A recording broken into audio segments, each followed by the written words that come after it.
Hey guys, it's Calvin Tahan here. I'm back with a video. This is exciting. I'm going to talk about YCS Seattle and what happened there and what I think happened there. First off, in Sectors 1, yay, congratulations. A deck that doesn't matter and will never matter again has won another event. Who saw that one coming? Honestly, I did. Not in Sectors necessarily, but I felt like Heroes or something really bad was going to win the event the whole time through.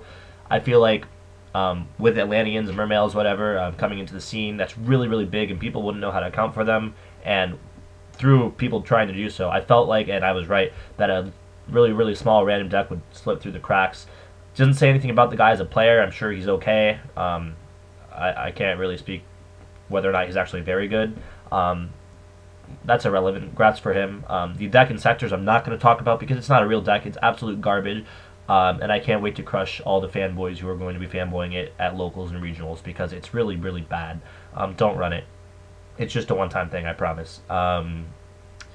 With that being said, I think the best deck, without a doubt, is Atlanteans because, I don't know, we had like 7 of them in the top 32, which tied with the number of windups that we had also, which isn't surprising. We expected windups to be a big deck. A lot of people had been ignoring it, though. It felt like it kind of was falling off and was becoming inferior, which didn't seem to be the case. We had a huge, at least a bigger turnout of windup tops than I think we expected to. Which is actually surprising when you consider the amount of Mermail hate, namely Thunder King and Guaiba, that decks like Dino Rabbit had been piloting.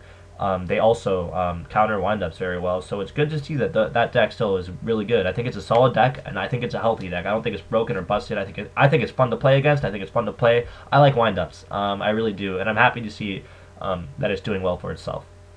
Agents are fantastic. They're really good. My favorite build, without a doubt, is Simon He agents, but there are some trap agents, you know, some Call the Haunted, like Alistair agents or whatever you call them. There are a lot of builds, and I think that's really healthy too. We don't have like a staple, like this is the way you run this deck, and it can't win otherwise with agents. You can run it any way you want. You can tech certain cards, and that's really good. I like agents. That's a good deck, so we're going to plot that as well.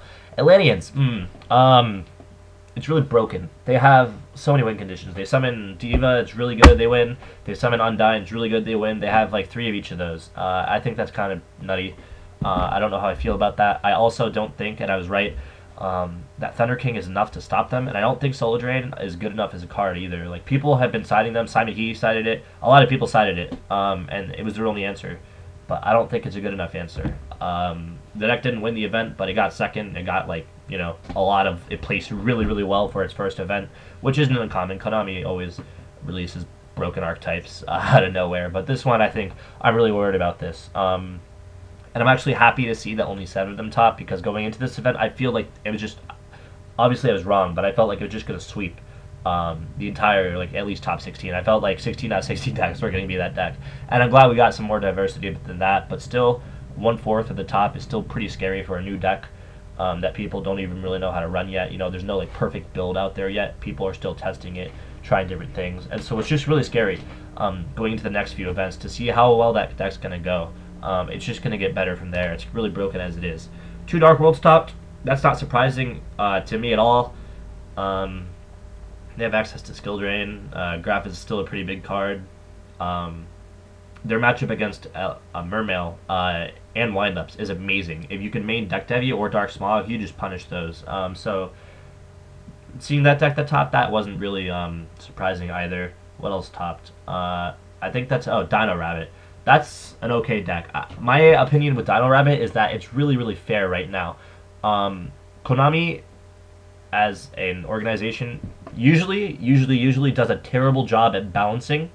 Really, really awful. If a ban list comes out and they hit a deck, it's either still broken and they failed hitting it, or it's unplayable completely, and the deck's ruined. With Dino Rabbit, I think they did a really, really good job. Because it's still playable, it's still topping, but at the same time, it's not like nutty broken. You're running 2 rabbits to 6 normals right now, as opposed to 3 rabbits to 6 normals. You go from a 1 to 2 ratio to a 1 to 3. That's really devastating. That means you're going to be drawing a lot of normals, and some duels you're not even going to have rabbit. And the deck can still win because it summons a normal monster and just can set back row. You know, Thunder King. It's just really fair. Tour Guide's at 2. I think that was a big part of the deck too. Lost 1 Tour Guide and 1 rabbit. That's really big. And the fact that it's still competitive, but is not necessarily like broken, is really good. So I want to applaud Konami for that. The Dino Rabbit deck, the whole banning there, that was really, really well done. This ban list was fantastic, I think. It's probably one of the best ban lists I've seen in a long time. Um, and it's just really, going from, we've had Toronto, which was great, we've had Indy, which was okay. Interesting decks. Won both Indy and Seattle. Neither of which are actually good decks, but they did win.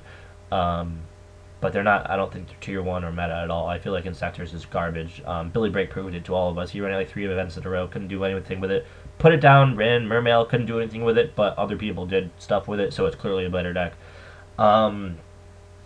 Interesting thing I want to talk about, Deck Devastation Virus. That card is the nuts this format, and we even see some Atlantean decks running it. Jeff Jones, I think, was the one running it. I mean, there are a lot of people who are doing it. It's not his idea. People have been doing that for a long time, but I think it's really, really good. I don't know if it'll be something that becomes meta. I don't think Atlanteans will always have access inside Deck Devastation Virus, but the fact that they can go into it so easily is pretty interesting. I like that. I like that card a lot. And I think that Dark Worlds is a strong deck right now. There's a reason 2 of them topped, and they can abuse that card. You hit everything. To me, that's a better answer against Atlanteans than Thunder King or Soul Drain or anything Macro could ever be, is Deck Devastation Virus. So you can find a deck, and right now it looks like it's only Dark World, but if you can find a deck that can support that card and run it consistently, and get it off consistently, you're in a pretty good spot for this meta, because there aren't a whole lot of hero players running around doing very well. There's Dino Rabbit, where it's kind of dead against, but other than that, if you get that card off and you resolve it, I mean, there's agents too, I guess, but you're gonna like just completely decimate something. So that's something to look at. Geez, I think Seattle's great. I didn't go. I wish I had, but I couldn't. It's too far away, too much money. Can't wait for this series of events to be released for next season. I just can't wait to find out what happens, where things are gonna be. Hopefully, there's a bunch of events in my area. I'll be going like all of them. It's gonna be great. But back to Seattle, because I want to talk about this. This is really good, really revolutionary, and I want to let you guys know what I think is going to happen, or what the state of the game is. And I think the state of the game is quite healthy. I was terrified of Atlanteans. I thought the deck was broken, nutty, stupid, etc. It turned out, like I said, 7 out of 32. That's still nearly 1/4. That's scary. Like, a quarter of the meta is chunked into Atlantean Mermail. Mermaids are pretty scary right now, but they aren't as good as I thought they were, so that's pretty good. People can beat them, as we've proven. Apparently in sectors. I mean, I will say that Triple Threatening Roar, I will say that was an amazing call in any deck. I was actually working on a Prophecy build for a long time. If I were to go to Seattle, I probably would have ran that. That runs Triple Threatening Roar as well, so it's kind of ironic. But it's a good card. I still think there are some really powerful cards in this format right now. Deck Devastation Virus, Threatening Roar, Torrential Tribute's huge. There are just some really good traps that haven't been utilized to their fullest that can now be utilized to their fullest. The only thing that I think Konami could have anticipated with the ban list was putting Warning back to 3, because there's a lot of derping in this format. There's a lot of power cards, and Undyne, namely, if they knew that was going to be a really big force, the only way to stop it is Warning. You can't really do anything else. If you don't have the Warning for it, Undyne's just going to resolve, and you're going to be in a really bad spot. You can't Phoenix Chain it, you can't Valor it, can't Torrential. There's nothing you can do. So I feel like we needed more Warnings, or more cards like that. But I mean, people are still sufficing with 2. Like I said, it didn't win the event, so I can't complain that much. But it is a deck I'm worried about, and I'm going to be finding ways to beat it. I think Deck Devi is the best way to do so far. So props to everything that's happened in this whole event. I'm just really happy where it's gone. I was afraid for a long time, but after seeing what happened, seeing that a deck like Insectors, a deck so terrible and so awful, and so just bad, could win, gave me hope, because that we're still in that format that we've been. I think this is the healthiest format we've been in a long time. Dare I say ever. Any deck can win. Any player. It's so good. And in that respect, it's also bad, because we're having bad players win. Although I don't think this guy was terrible. He did have some YCS experience. I feel like he's top regionals a few times. It was his time. I mean, I feel like most people, like the first time they top a YCS, I don't think they should win. But at the same time, props to those who do. So yeah, I wish Jeff Jones or somebody could have won, because we need more pros winning events, which is I just think it's healthy for the game. I think Josh Graham starting this whole thing off with Toronto September 1st, the first event of the format, winning that was really good. Jeff Jones and Josh Graham in the finals. It just really shows that Konami is making healthy decisions with their bans when you're actually having good players win as opposed to sacky players.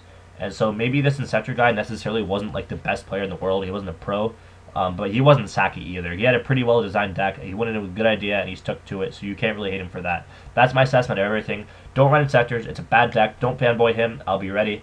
But with that being said, for a one-time thing, he did pretty well with it, just going into the event, going under the radar, undetected completely. That's the type of thing I want to be able to do. And so I think we all want to be like that kid. That was awesome.